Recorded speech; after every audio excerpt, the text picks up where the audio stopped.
Okay,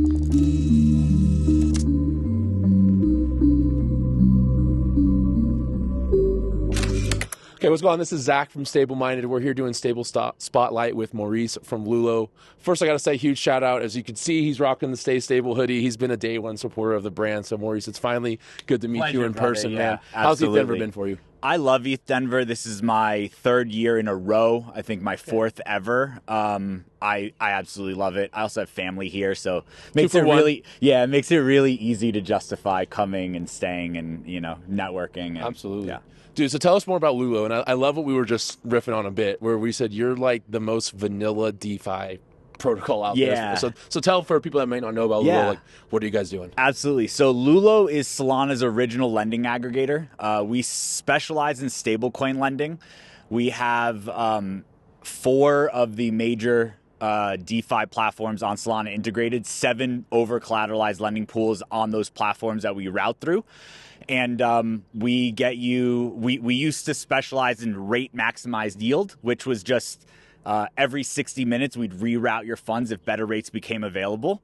But recently we released a product called Lulo Protect, which offers 2 new deposit types.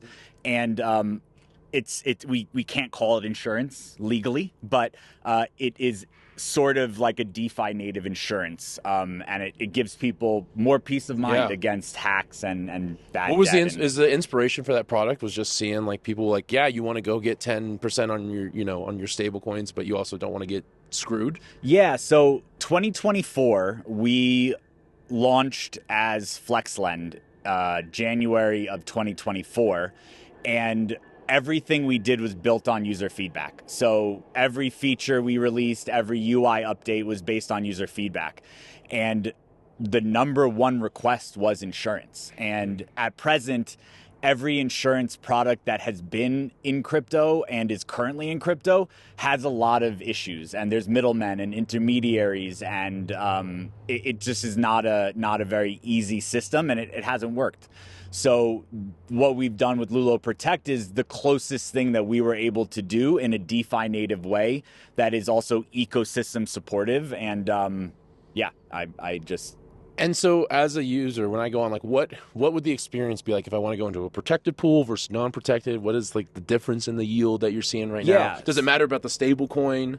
So right now, Lulo Protect is in its like beta, open beta setup. Yeah. It's public for anybody to use.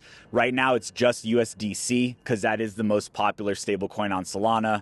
And right now, if you went to Lulo.fi and went into the app, you'd have the option to choose protected, boosted, or custom. We are trying to get people to use boosted or protected because that's the new product and that's where we want to take things. But you have the option to select between all 3. And at present, protected deposits are earning about 4 to 5%. Boosted are earning about 8 to 10%. For degens, that's not the most appealing. But for you and me, and for people that are, let's call them retail, 4 to 6% on your dollars, that's great. I mean, the risk-free Fed rate is currently around 3%, right? We're seeing Wealthfront drop rates, every few weeks. My partner's getting an email, your rate has dropped. We'll let you know what's going on. Exactly. Coinbase dropped their rates. So, we do believe that in time we'll be able to compete. That's the goal, compete with the fintechs. Well, and I think there's something, it's really hard, especially when we're talking to some of the retail consumers. They're so accustomed to, I get yield in my bank account. Well, it's like, great, go try to move your money. Even since you're saying move your money between your bank accounts. As just somebody who's slowly evolved more and more of my finances on chain, I just value that. I value that sovereignty to just be able to say, one day I'm getting yield and the next day I'm not. And if I need to off ramp it and have it in my bank account the same day, shout out to Sphere Pay. I use them a lot for Sphere. And Arnold, man, I love that product. I use it all the time. And it's like, it's kind of this next evolution of managing your money just on chain. Absolutely. And so, like I said, you're the vanilla guys. We're doing the boring. We're the boring people talking about stable coins. You're the boring people. Yeah, boring. Even though it's the biggest product market fit for crypto, 100%.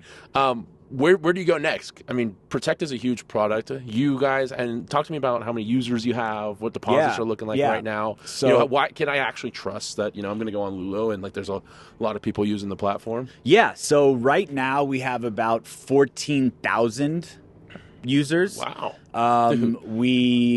peaked at around 135 million in managed assets. That money was coming from individuals, institutions, DAOs, startups using us for treasury management. So there's no distinction between consumer and like business, like it's just not right now, no. And we do offer free integration. Any teams out there who want to offer stablecoin yields to their users, we believe in like a rising tide lifts all boats. But just to answer your question directly, because I do have a tendency to ramble, the next step, the goal, and we've been very public about it, is consumer apps. You ask your neighbor, your mom, your cousin, how are they managing their banking? They're using an app on their iPhone or Android.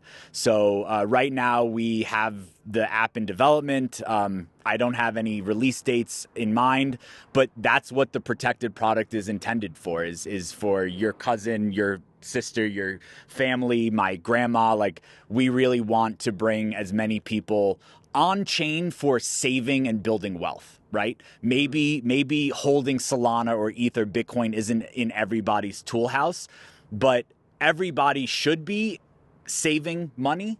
And a lot of people are currently saving money in bank accounts where they're the product, right? If you put your money 1%, right, you put your money in Wells Fargo, Chase, Bank of America, not only are they barely giving you even like a quarter or a half a percentage point. Especially in checking accounts, it's brutal. Checking is worse, and savings accounts are kind of a scam.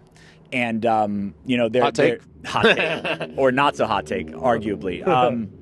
But you're lending them your money, right? And they're taking your money and they're making exponentially more off of it.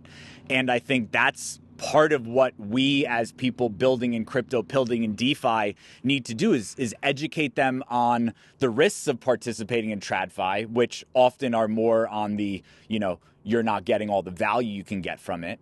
And then educate them on DeFi, which we're trying to mitigate the risks that have, existed up until now, and the security and risk mitigation factors are getting more and more robust and hyper confident in how are you approaching education right now?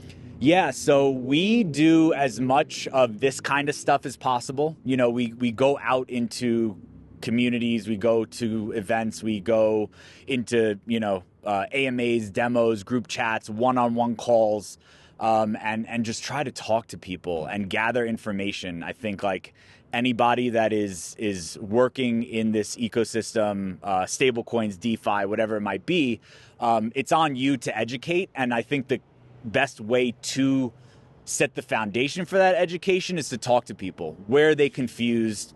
Where do they need help? How can you hold their hand? So we have a multi-channel approach, and we try to gather information from all the channels possible.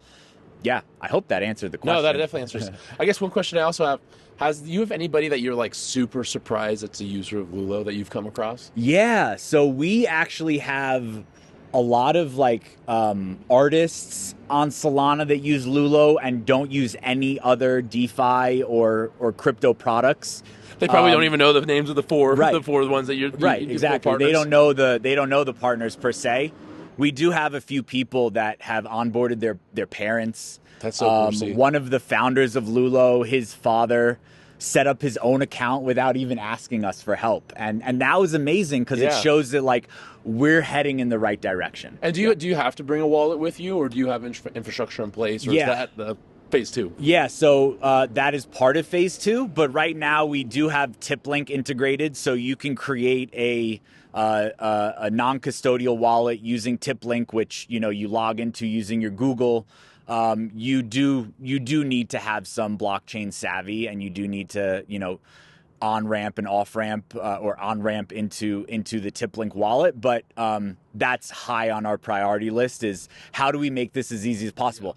Talking about retail, talking about mass market, like the total addressable market for people who need to save money or want to build wealth is global, right? Yeah. It's massive. It's everybody. It's growing every day.